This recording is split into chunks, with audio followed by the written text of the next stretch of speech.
kalau kita saja sudah tidak peduli dengan update berita tentang apa yang terjadi di sana, ya terus di mana bukti kepedulian kita? Gitu kan. Hadisnya juga jelas, malam yahtam bi amril muslimin falaysa minhum. Barang siapa yang enggak punya kepedulian terhadap kaum muslimin, ya dia bukan bagian dari golongan kaum muslimin, kata Nabi kan begitu. Dan siapa lagi kaum muslimin yang lebih pantas untuk kita pedulikan saat ini kecuali yang mereka sedang diuji berat kan.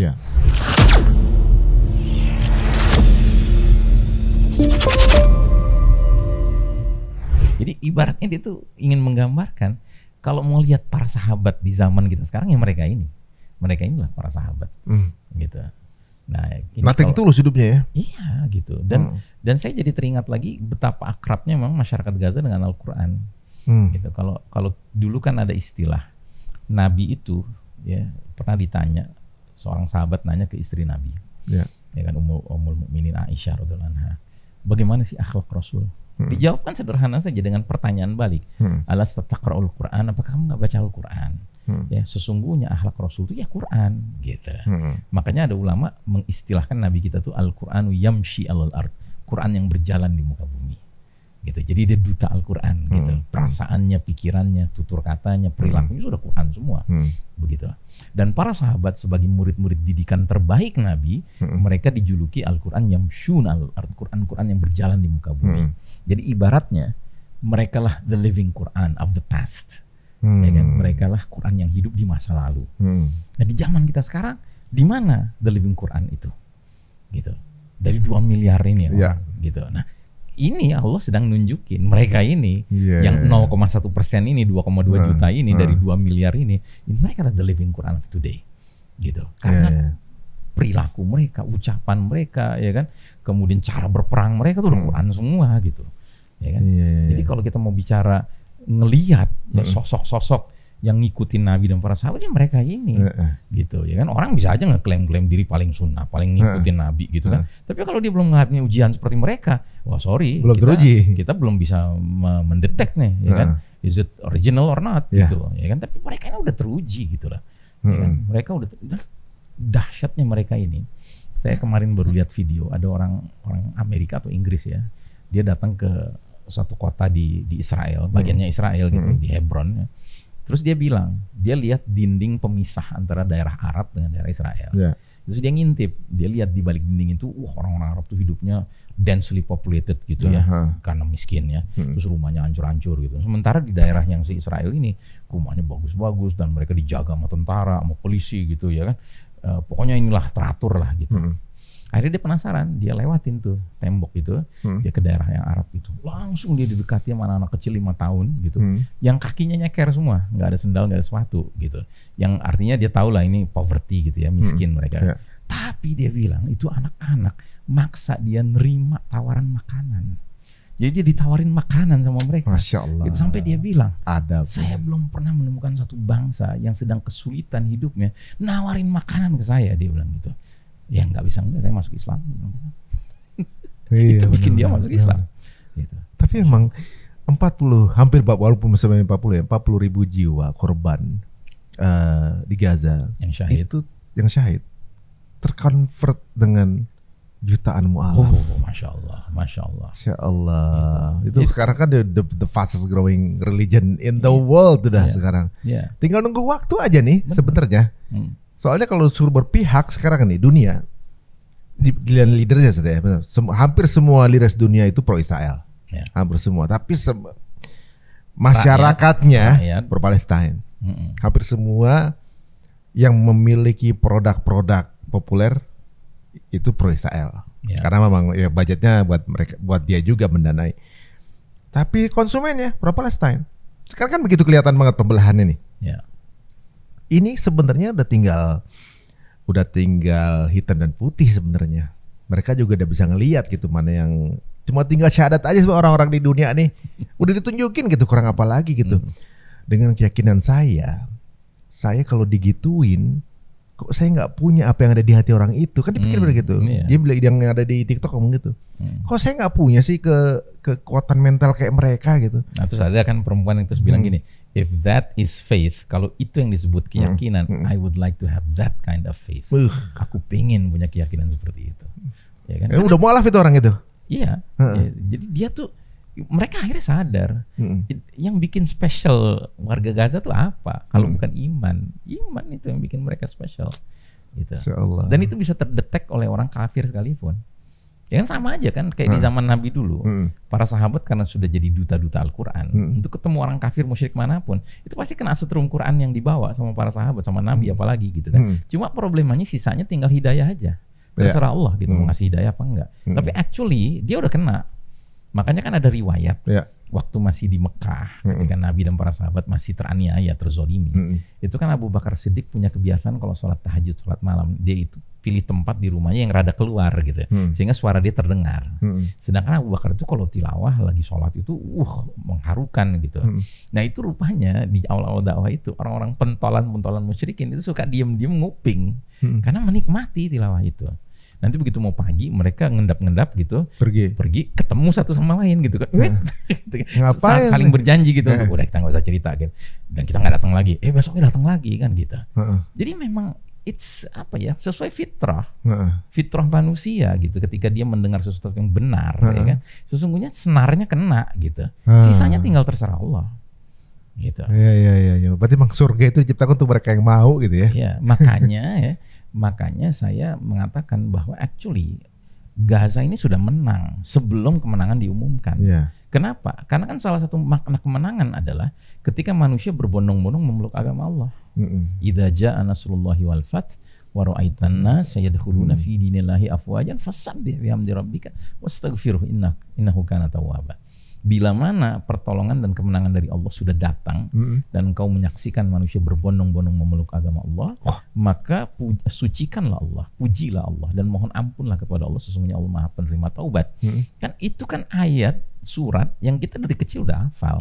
Dan surat itu sebenarnya ingin mengajarkan kepada kita bahwa di antara hakikat kemenangan adalah ketika manusia hatinya terpaut dengan petunjuk dan memeluk Islam. Enggak gitu. Ditulis di situ bahwa kemenangan itu adalah ketika lahan kemenangan, maksudnya bukan teritori tapi hati ya. Iya, hati. Itulah kemenangan yang sejati. Gitu. Kemenangan yang sejati. Jadi makanya, kalau pikiran logikanya manusia tuh kalau udah menang teritori ya itu udah menang. Padahal masih banyak hati yang nolak. Secara nggak langsung sebenarnya Gaza udah menaklukkan jutaan hati di dunia nih kan sekarang. Udah menang. That's the key point gitu. Ya sekarang sebenarnya point of view-nya aja nih kemana kan gitu. Wah ini menarik ya. Jadi sekarang makin jelas keimanan orang-orang akhir zaman jadi saudara kita yang ini di Gaza ini gitu. Terus bagaimana untuk pandangan orang-orang yang masih merasa bahwa ada juga gitu sama Muslim yang merasa bahwa Gaza ini nggak perlu dibantu gitu karena berbeda gitu misalnya. Ada juga yang berpikir kayak gitu kan. Ya justru kita kasihan sama mereka. Gitu kalau mereka berpandangan seperti itu. Berarti ya kasar kata mereka ibaratnya lebih parah sensitivitasnya daripada orang kafir sekalipun. Masa orang kafir aja bisa sampai itu, lihat nggak yang remaja di Amerika dari Georgia Atlanta itu yang bikin video, dia punya 13.000 followers kan, gitu. Emosi sekali dia bilang dalam videonya itu, saya selama ini sering bikin video-video ya kan untuk amusement dia bilang gitu. Tapi kali ini my video is about my anger katanya, tentang kemarahan saya gitu. Dia dengan keras gitu marah kepada mereka yang tidak peduli dengan Palestina. Sampai dia bilang, they are my family, dia bilang gitu. Because we're the family of humans kan gitu. Ya kan? Jadi kalau ibu mereka, saya juga punya ibu. Ya, ibu mereka mati, saya juga punya ibu. Anak mereka mati, ibu saya punya anak, dia bilang gitu ya kan. Kalau suami mati, ya ayah saya punya istri gitu. Ya kan? Dia mengkaitkan. Saya lihat ibu itu seperti ibu saya sendiri gitu. Iya. Gitu. Itu tapi itu memang pengaruhnya besar juga itu anak itu. Karena anak saya langsung juga jadi ngegas itu kelihatan. Maksudnya ada makanya kembali ke pertanyaan Mas Ari tadi, bagaimana dengan sebagian kaum muslimin yang tidak punya kepedulian dengan dalih bahwa ya beda gitu. Tetap melihat perbedaannya gitu. Nah, kalau kayak gitu ya maaf kata gitu. Kok dia bisa lebih parah sensitivitas dirinya kepada saudara mukminnya tenimbang orang yang kafir sekalipun gitu. Kafir bahkan dari negara yang pemerintahnya ngebela habis-habisan gitu. Padahal di Quran disebut ya saja. Maksudnya orang di sekitar Aqsa itu berarti memang nubuah Quran juga ada. Hadis juga udah bilang begitu padahal ya. Iya, hadis sudah mengatakan seperti itu. Oh, berarti punya standar yang berbeda gitu. Tapi ya untuk lebih produktif lagi kita mungkin ya ibaratnya udah mungkin suatu saat mereka juga akan mendapatkan baru dapat gitu kali frekuensinya mungkin. Justru malah tempat saudara kita yang non muslim yang baru kena duluan kan kita belum tahu, mungkin prosesnya berbeda gitu. Ya. Tapi kita selalu melihat dari proses. Tapi siapa tahu ya maksudnya sekarang ini kan udah tinggal mungkin nggak ya misalnya yang negara-negara muslim ini nggak bergerak gitu ya. Tapi justru yang dari non muslim ini yang bergerak duluan gitu. Ada kemungkinan nggak sih? Apa kalau dari secara nubuah itu? Ada kemungkinan itu. Ada. Ya. Jadi sebelum kita sampai kepada nasnya, kita coba lihat dulu realitas yang terjadi tanggal 10 bulan Mei kemarin. Kan 10 bulan Mei kemarin terjadi voting di General Assembly PBB kan. Iya. Yang voting itu memenangkan untuk mengakui Palestine sebagai formal member of United Nations kan. Gitu. 143 pro, ya kan 23 abstain dan 9 anti kan. Yeah. Gitu. 9 itu 2 udah pastilah Amerika dan Israel kan gitu. Nah, cuma kan di satu sisi itu menunjukkan tren negara-negara dunia ini sendiri udah jelas kelihatan berpihak pada Palestina, kelihatan gitu. Ya, karena yang menyatakan 143 negara pro itu banyak juga negara-negara yang mayoritas penduduknya bukan muslim kan. Ya. Banyak begitu ya kan. Banyak kan yang non muslim malah.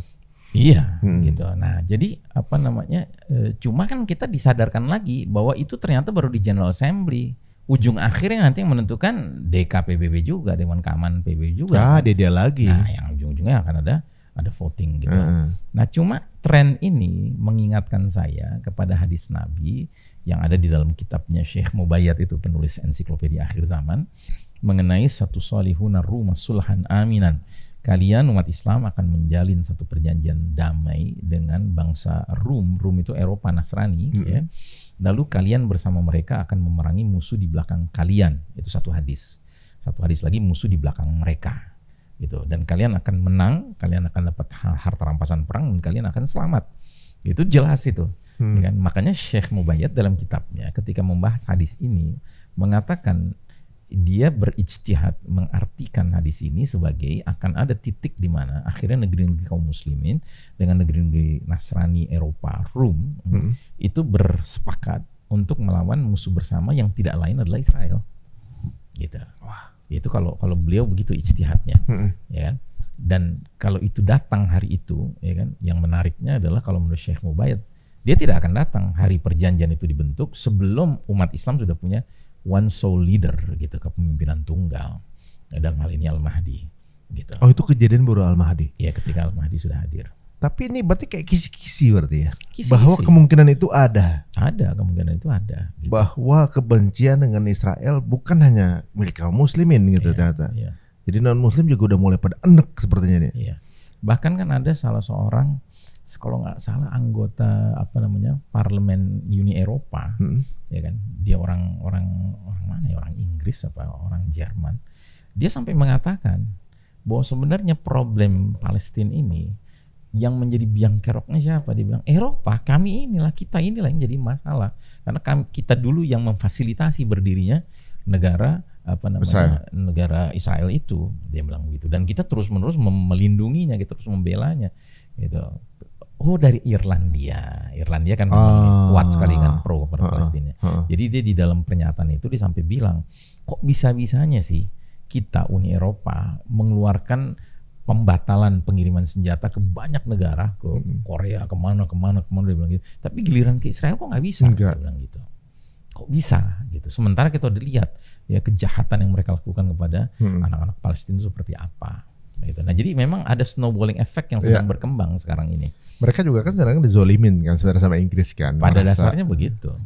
Maksudnya secara nggak langsung terjajah, cuma nggak jajah secara militer banget gitu kan. Iya. Mereka gitu aja nggak nyaman. Berpikir apalagi Gaza kan mikir begitu. Iya. Itu mereka terang-terangan sih satu influencernya negaranya. Tapi ketika ada satu pemimpin negaranya bilang pro Palestina kalau nggak salah kemarin. Diganti kan presidennya itu tetap diganti juga presiden pokoknya kepala negaranya Irlandia itu diganti setelah mengutarakan keberpihakan sama Palestina. Nah, kalau secara politik mungkin masih menguasai kali Israel ya. Tapi ini proses ya Ustaz ya. Jadi kalau apa yang antum bilang tadi sepertinya lengkap semua di tanda-tandanya. Tinggal kitanya ini bagaimana menyikapinya. kita mau ada di barisan yang mana? Barisan yang benar atau barisan yang zolim tersebut gitu. Ini kita mesti merespon apa lagi dari hal ini? Ya, jadi kalau saya lihat yang paling pertama yang kita nggak boleh tinggalkan adalah terus connecting ourselves with them gitu ya kan, terus kontak dengan mereka, dan kontak di sini tuh termasuk kita harus keep updated gitu, ya kan, mendengar berita-berita ini, karena kalau kita saja sudah tidak peduli dengan update berita tentang apa yang terjadi di sana, ya terus di mana bukti kepedulian kita? Gitu kan, hadisnya juga jelas, malam yahtam bi amril muslimin falaysa minhum. Barang siapa yang nggak punya kepedulian terhadap kaum muslimin, ya dia bukan bagian dari golongan kaum muslimin, kata Nabi kan begitu. Dan siapa lagi kaum muslimin yang lebih pantas untuk kita pedulikan saat ini kecuali yang mereka sedang diuji berat kan. Begitu, kalau yang diuji berat aja kita nggak peduli, ya pasti kita nggak akan peduli dengan yang diuji ringan. Kan logika dasarnya begitu. Gitu. Alangkah anehnya kalau kita peduli dengan diuji ringan tapi kita nggak peduli sama yang diuji berat. Gitu. Ya kan? Nah itu satu, ya kan. Terus yang kedua tentunya tadi doa tuh menurut saya bukan sesuatu yang sifatnya cuma, ya kan. Doa itu it's very very meaningful di sisi Allah Ta'ala, karena Allah melihat kan doa-doa kita, gitu, dan doa-doa kita itulah yang menandakan kita posisinya di mana, sesuai dengan hadis tentang ruh-ruh itu, al arwahu junudun mujannada, ruh-ruh manusia diciptakan Allah kayak prajurit berbaris, fama ta'arafa minha talaf, mana-mana yang saling kenal ya sesuai gelombang frekuensi dipertemukan, wa matanakaru minha ikhtalaf, mana-mana yang tidak saling setuju, saling mengingkari, ya kan, beda gelombang, itu pasti dipisahkan sama Allah. Gitu. Nah kalau memang kita gelombangnya gelombang keimanan, dan sedangkan standar iman itu adanya di ahli Syam, ya nggak bisa enggak dong, kita harus mengkonek diri kita. Kalau perlu kita paksa konek diri kita. Kalau selama ini kita dibatasi oleh katakanlah perbedaan manhaj atau apa whatever gitu, ya kan, ya kita harus paksakan diri kita, karena itu sabda Nabi bilang kok bahwa di era fitnah sedang masif di akhir zaman, maka iman tuh hadirnya di Syam, gitu. Jadi Ustaz, misalnya gini, ada yang nggak membantu karena tadi misalnya merasa berbeda manhaj, apakah itu bagian dari pengkerdilan, Ustaz? Maksudnya bagian dari siasah juga gitu, dari Zionis mungkin, bahwa Islam tuh begitu sempitnya cara memandangnya gitu. Misalnya kalau kita kan bersyahadat berarti udah satu saudara. Ya maksudnya nggak, ya dia entah muslim dari mana nih, dari negara mana, mau dari Palestina, dari Arab, dari mana, dari Malaysia, Indonesia, segala macam, sudah bersyahadat, udah bersaudara. Tapi seperti ada yang harus ada syarat lebih. Setelah syahadat harus ada satu mana tertentu baru menjadi keluarga. Bahkan ini syaratnya lebih tinggi dari syaratnya Nabi gitu. Nah misalnya nih ada yang seperti itu, yang yang lain udah menganggap Palestina saudara, tapi nggak membantu karena ada syarat lebihnya ini. Ini apakah mungkin jadi bagian dari siasat untuk biar power Muslim untuk sama-sama membantu juga nggak maksimal atau terlemahkan? Ini bagian dari jelas, itu bagian dari divide and impera lah, ya kan, divide and conquer gitu, upaya untuk seperti itu. Dan pada dasarnya kalau seseorang itu ngaku Muslim, ngaku mukmin, ya kan, terus tetap masih merasa berbeda dengan saudaranya di Syam, ya kan, dalam hal ini di Palestina khususnya di Gaza, ya kan, dia harus bertanya gitu, apa iya sedemikian mulianya so-called pemahaman manhaj dia sampai dia harus mengalahkan saudaranya itu karena demi kepentingan kemuliaan manhajnya gitu. Kalau sampai sedemikian, saya kira berarti dia sudah keliru dalam melihat permasalahan gitu. Yang kerdil itu siapa? Ya dianya. Gitu, dianya yang kerdil dalam hal ini. Karena dia tidak melihat dari hal yang lebih esensial. Kan esensinya kan adalah keimanan. Gitu. Esensinya keimanan. Ya, sedangkan Nabi tadi itu hadisnya, ya, di saat fitnah sedang merebak, ya kan, iman tuh adanya di Syam. Padahal udah dipamerkan seperti itu. Sudah dipamerkan seperti itu. Ayo sama-sama ke sana gitu. Dan memang kita hidup di era fitnah sekarang. Sudah 100 tahun kita dalam kegelapan yang di bawah kepemimpinan Yahudi ini. Gitu. Nah, jadi kalau tadi di awal bahwa salah satu siasat untuk mengkerdilkan Islam dengan cara mengkolonize atau mengotakkan dalam bentuk yang namanya bendera dari tiap-tiap muslimin, itu kan makin kerdil tuh. Persatuannya udah tergantung teritori, gitu, pengkerdilan. Ketika udah begitu, ada lagi jenis pengkerdilan penyempitan lagi Islam tuh ya, dengan kotak-kotakan lagi. Ya mudah-mudahan ini akan memberikan inspirasi Ustaz, bahwa dari obrolan kita jelas-jelas Allah udah memberikan pameran gitu, udah ngasih kode buat kita gitu. Perlu kode apa lagi kan gitu kan? Ya. Untuk kemudian istilahnya udah kode keras. Ini kode keras ya, benar kode keras. Ya. Kalau orang gini, orang non Muslim udah ngelihat, butuh bukti kekejaman apa lagi? Oh dia kan cuma beda teritori, oke. Tapi dia bunuh warga sipil. Warga sipil yang bunuhnya, jenis bunuhnya udah bermacam-macam kan. Ada yang dikubur hidup-hidup, ada yang kemarin anak kecil kepalanya dipenggal, ada yang pakai drone dieksekusinya. Mereka ngeliat semua Ustaz. Ya. Ini sebenarnya sih udah antara hitam sama putih, udah nggak ada abu-abu. Ya tadi Yaumul Furqan, Yaumul Taqal Jaman. Malah menurut saya netral adalah nggak berada satu barisan. Iya jelas. Nggak ada cerita netral. Saya netral berarti nggak di sini. Ya. Berarti lu bagian mereka gitu. Benar. Kan. Main aman berarti lu nggak berpihak. Ya. Nah ini untuk teman-teman ya, untuk yang punya banyak followers, ayo mulai bergerak. Oh saya soalnya menjaga gini, ada teman saya yang juga mungkin nggak sependapat, ya berarti bagian dari mereka yang nggak bersama perjuangan para pejuang nih. Ya. Kira-kira apa nih nasihatnya untuk kita semua nih? Untuk kita, walaupun bagaimana kita juga pasti banyak fitnah juga Ustaz. Ada dua ayat yang menurut saya terlintas di kepala saya. Ya kan, mungkin bisa jadi nasihat buat kita semua ya. Pertama surat Al-Maidah 54. Yang kedua surat Al-Fatah ayat 29. Jadi nadanya sama nih nadanya. Tapi saya kira perlu kita garis bawahi. Jadi Allah Ta'ala di surat Al-Maidah 54 itu mengatakan, hai orang-orang beriman, ya ayyuhalladzina amanu mayartadda minkum an dinihi, barang siapa murtad di antara kalian dari agamanya, ya kan? Fasawfa ya'tillahu biqaumin, maka Allah akan datangkan satu generasi pengganti yang punya ciri-ciri tertentu. Nah, ciri-cirinya itu yuhibbuhum wa yuhibbuna. Allah mencintai mereka, mereka mencintai Allah. Ya kan? Nah, tapi yang ingin saya garis bawahi dua ciri berikutnya.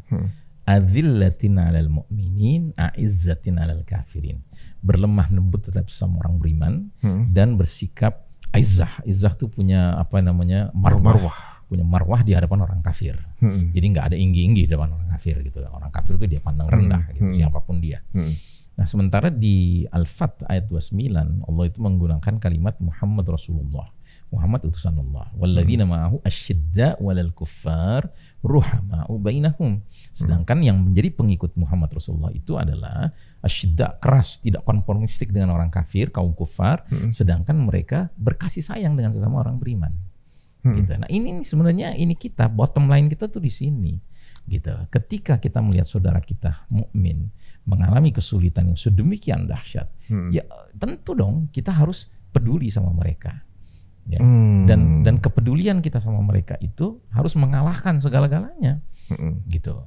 Ya, jangan sampai dengan alasan saya punya teman orang kafir yang dia pro Israel, saya nggak enak nih jadinya kalau saya pro ini, gitu, nanti saya jadi ribut, gitu. Ya nggak bisa, karena ini justru ciri dari orang beriman, generasi yang mau menggantikan generasi yang sudah kena penyakit murtad, gitu. Ini ciri dari yang mengaku pengikut Muhammad Rasulullah SAW, bahwa dia berlemah lembut, dia bisa berkasih sayang dengan sama mukmin. Sebaliknya dia punya izzah ngadepin orang kafir satu, dan dia nggak kompromistik dengan orang kafir, gitu. Kan alangkah anehnya kalau kita, ya kan, dengan sesama saudara mukmin tuh nggak bisa lemah lembut gitu, adanya ribut, gitu, ya kan. Tapi sebaliknya sama orang kafir kok bisa akrab, gitu. Kok bisa kita datang ke gerejanya, salawatan di sana, gitu, yang bener aja, gitu, ya kan. Ada yang unik memang, mungkin jadi koreksi kita sama-sama teman-teman semua ya, bahwa misalnya ada sesuatu narasi yang menyerang akidah gitu, kemudian narasinya adalah kita doakan saja, gitu. Kemudian kita nasihati, jangan di tempat kita sembunyi-sembunyi nasihati gitu. Tapi ketika dengan sesama muslimin tajam lidahnya gitu kan maksudnya. Iya. Ini berarti kebalikan kan berarti. Betul. Itu dia. Jangan ruhama dengan orang kafir. Gitu, lemah lembut sama orang kafir, kasih sayang sama orang kafir. Sebaliknya, ya kan, merasa marwahnya tinggi di hadapan sama muslim. Gitu. Iya, marwahnya, izahnya justru di hadapan sama muslim. Gitu. Waduh. Terus kemudian nggak kompromistik sama sesama muslim. Gitu, nggak ada yang namanya toleransi terhadap sesama muslim, tapi toleransi sama orang kafir gitu. Orang di luar bahkan sudah jadi musuh umat Islam, dia toleransi gitu. Nah, ini mungkin ya maksudnya sekarang ini justru biar kita introspeksi gitu ya. Berarti bagaimana cara berposisi dengan keadaan zaman sekarang gitu ya. Mungkin ada juga di antara kita yang memiliki sikap seperti itu, mungkin bisa jadi bahan introspeksi kita. Ya next nggak gitu lagi gitu, atau juga mungkin selama ini saya mengambil arah yang keliru, jangan-jangan kan seperti itu ya. Memang sesama muslim pasti ada sepahaman banyak, gesekan juga ada, tapi bukan menjadi elemen utama untuk menjadi perselisihan kan saat tadi gitu. Lemah lembutnya di mana gitu. Waduh, luar biasa nih. Ini hikmahnya bukan juga kita melihat akhir zaman guys, tapi juga bagaimana kita menyikapi sosok kita juga sama muslim. Mudah-mudahan ini akan menjadi wasilah bersatunya umat di Indonesia ini. Waduh, kira-kira Ustaz, menurut pandangan antum nih, kita mesti bersabar berapa lama lagi? Nggak ada batasnya. Nggak ada batasnya. Oh, sabar itu nggak ada batasnya ya? Iya, nggak ada batasnya. Nggak ada batasnya. Kan ada ayat tuh surat Al-Baqarah 214 tuh, ya kan? Apakah kalian menyangka kalian bisa masuk surga, padahal kalian belum dicoba, gitu ya kan? Sedangkan orang-orang terdahulu mereka sudah diberi goncangan, mereka dihadapkan pada kondisi calamities ya kan, begitu mengkhawatirkan ya kan, sampai ke tingkat mereka dengan nabinya itu bertanya, mata nasrullah, kapan datangnya pertolongan Allah. Justru ketika sudah sampai titik itu, ala inna nasrullahi qarib, ketahuilah sesungguhnya pertolongan Allah itu sudah dekat. Gitu. Makanya kalau kita lihat juru bicara mujahidin di Palestina, ya kan, itu selalu bahasanya bahasa optimistik sekali, ya kan. Bahasanya misalnya dia pada hari ke-200, saya ingat tuh di hari ke-200 itu Al-Qassam itu mengeluarkan satu poster judulnya wallahu ghalibun ala amrih walakin aktsarun nasi la ya'lamun, dan Allah maha kuasa untuk memutuskan perkaranya, ya kan, tetapi kebanyakan manusia nggak tahu. Gitu kan. Atau mereka bikin poster judulnya ya mereka menyangka masih jauh padahal sudah dekat, gitu ya kan? Jadi ini statement dari ayat Allah gitu kan, untuk mengingatkan kita bahwa ya memang kita di dunia ini akan menghadapi calamities gitu, kesulitan ujian, tapi percayalah ini sudah dekat. Atau seperti tadi saya lihat kan ada tuh tokoh di Amerika, Omar Sulaiman. Dan Omar Sulaiman dia bilang dia ketemu sama jurnalis Al Jazeera tuh yang terkenal tuh Wail Dahdoh kalau nggak salah. Ini apa namanya yang anaknya meninggal anaknya. Keluarganya pada syahid itu kan. Nah terus ketika dia ketemu, dia berikan semacam penyemangat, sabar gitu. Apa jawaban dia? Saya bangga menjadi bahagian dari keluarga yang dipilih Allah untuk menjadi sebab-sebab datangnya kemenangan. Masya Allah. Ya kan? Jadi dia tuh husnuzon gitu kepada Allah Ta'ala, ya kan? Bahwa justru syahidnya keluarganya itu bagian dari sebab kemenangan akan datang. Masya Allah, ya mindsetnya kan? Keren. Terus bahkan lebih jauh dia bilang, bahkan saya pun ya kan siap kalau memang saya harus menemui kematian. Yang penting saya dalam perjalanan menjemput kemenangan itu, dia bilang gitu. Walaupun saya nggak mengalami kemenangannya. Gitu. Yang penting die trying. Ya, dan memang benar itulah ruh Islam. Ruh Islam itu bukan soal meraih kemenangannya, tapi soal we're on the track towards victory. Itu loh, ya kan? Bukan achievementnya, tapi perjuangannya. Iya, gitu. Waduh, jadi sebenarnya ya mindsetnya keren banget tuh, berarti Ustaz. Kita tuh semestinya meminta Allah menggunakan kita gitu kan. Ya. Jadikanlah, kita berharap Allah menjadikan kita wasilah untuk proses ini. Ya. Dan kita direken sama Allah gitu kan. Betul. Jadi pada saat kita terbantai malah bangga. Berarti terpilih nih. Nah, ini menarik, ini nyambung semua yang Ustadz bilang. Kalau kita ngerasa bangga diri sendiri, dan seperti kita tahu bahwa Islam ini rahmatan lil alamin, alias solusi semua alam gitu Ustadz ya. Bukan solusi golongannya ibaratnya. Mestinya kalau kita berbangga, belum tentu kita ini udah sesuai sama yang Allah minta kan. Ibaratnya pada saat ini bisa aja kita diganti sama generasi lain. Ya, sangat mungkin. Yang bersedia untuk nyawanya kasih untuk Allah dan untuk seluruh alam nih, untuk kebaikan. Dan udah dijelaskan bahwa ini buktinya udah warga Gaza ini udah cerminan kita mestinya. Ya. Nah, guys, jadi kalau sekarang ini kita belum ada hati kita ke sana, perlu kita periksa hati kita sebenarnya. Perlu kita koreksi. Seminimal mungkin Ustaz bilang tadi, doa minimal. Murah itu. Murah, gampang, modalnya cuma angkat tangan sama hati kita aja saatnya, nggak perlu ya, lebih baik kalau ikutan nyumbang juga gitu kan. Tapi ini alhamdulillah, mudah-mudahan ini akan menguatkan kita, dan mudah-mudahan kita juga sepakat semua bahwa kita walaupun mungkin kontribusi kita nggak sebanyak mereka, we are on the same track kita. Kita di jalan yang sama. Dan yang penting adalah menyadari bahwa peristiwa ini, ya kan, ini adalah cara Allah meresonansi iman yang sebenarnya di akhir zaman ke seluruh dunia, gitu. Dan kita umat Islam termasuk yang kena resonansi itu. Jangan sekali-kali kita merasa kita nggak perlu dengan resonansi itu. Kita sangat perlu, gitu. Karena mereka bukan saja berada di front terdepan, tapi mereka pada the highest position di dalam menunjukkan bahwa inilah representasi dari the living Quran of today. Masya Allah. Udah belak-belakan Allah sebenarnya. Kalau Allah sudah ya udah nampar-nampar kita. Gitu. Di zaman sekarang masih ada yang begini kan, waduh, Masya Allah.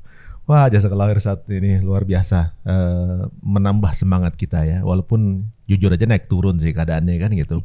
Selalu. Kadang-kadang gua lagi tiba-tiba kok kayaknya lagi sepi nih dukungan sama Gaza. Tiba-tiba lagi semangat lagi gitu kan.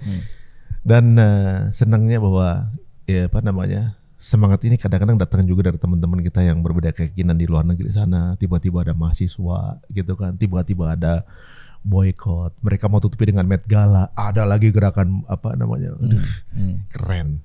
Dan yang luar biasa kan itu encampment itu nggak sedikit dibubarkan oleh polisi dengan cara yang penuh represi, ya kan? Dan mereka makin jelek lagi tuh.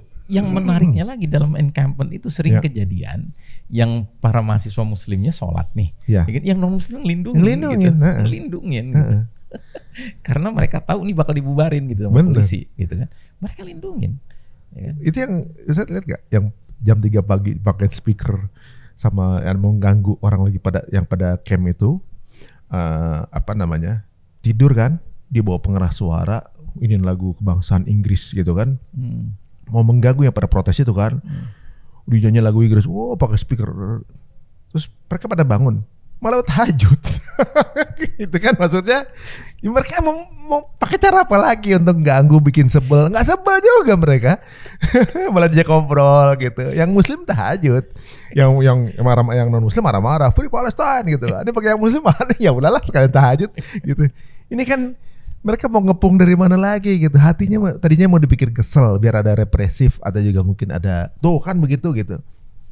Dan yang menariknya kan, sebelum 7 Oktober 2023 mana kita kebayang ini semua bisa terjadi. Iya. Nggak pernah kebayang. Berubah total ya pandangan dunia. Jadi kalau saya jadi ingat lagi tuh ucapan di Afrika Selatan itu si orang Muslim yang pernah tinggal di Gaza 1,5 tahun tuh, dia bilang gini, ya orang-orang Gaza ini telah Allah persiapkan untuk menghadapi ujian-ujian yang berat, karena Allah akan menjadikan mereka tools untuk changing the world to a better world. Gitu ya kan. Nah, mereka dijadikan tools gitu. Nah, ini sekarang Allah sedang menggunakan mereka untuk mencapai objektif itu. Iya. Gitu. Semua sistem sekarang lagi berantakan. Ini bukan kode apa lagi kan gitu. Tinggal kita nih, maksudnya untuk yang masih takut-takut akan apa namanya, wah ntar gua begini nih kalau normal lagi, nggak akan normal lagi. Misalnya gini, kalau saya boikot produk ini, nanti saya dibenci dengan produk ini ketika semua udah normal lagi. Nggak akan sama lagi udah.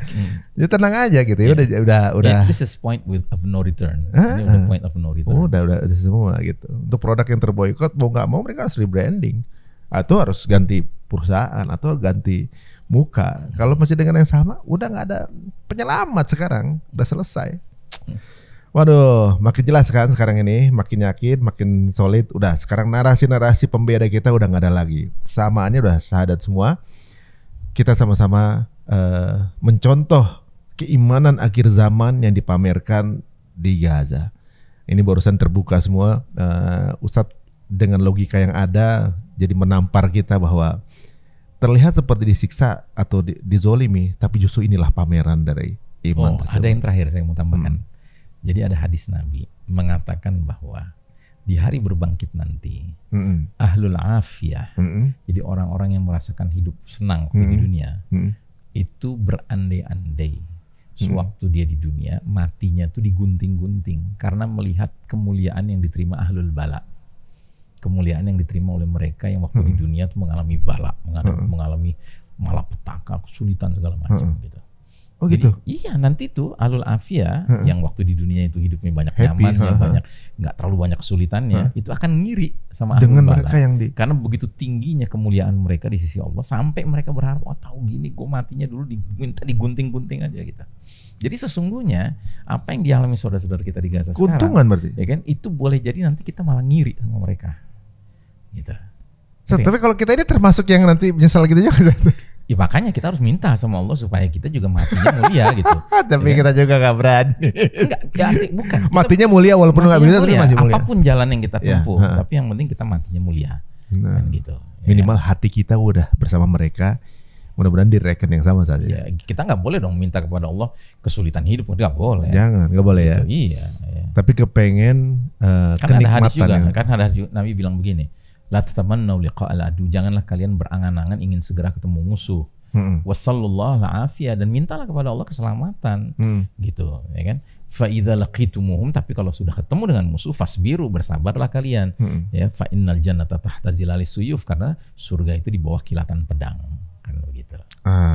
Ya, jadi nyari gara-gara jangan, ya kan? Tapi kalau ditantang, udah ngadepin musuh, jangan lari, jangan desersi, jangan munggungin. Gitu, karena sesungguhnya jannah di bawah kilatan pedang. Masya Allah. Ya mudah-mudahan kita dimuliakan seperti saudara kita yang di Palestina ya. Amin. Jadi kalau dalam pandangan kita mungkin mereka seperti unfortunate, tapi justru sebenarnya mereka ini very fortunate. Very fortunate. Andai kalau kita bisa ngobrol sama yang udah ke sana gitu ya, mungkin kita ngiri ya. Ngiri. Aduh. Itulah dia mungkin mindsetnya. Maka saudara kita yang ada di Gaza merasa tidak rugi di posisi mereka gitu. Ya mudah-mudahan kenikmatan itu kita rasakan juga nanti bersama mereka menjadi tetangga di jannah. Amin. Amin ya rabbal alamin. Jazakallah khair Ustaz waktunya. Ini sangat menginspirasi kita. Mudah-mudahan juga membakar kembali semangat untuk tetap berada di jalur yang benar. Amin. Ya, semoga kita dibersamai bertetangga di surga, dan juga kemarin sekuat saya udah siapin itu bersama bertemu di Baitullah dan juga bertetangga di surga. Assalamualaikum warahmatullahi wabarakatuh.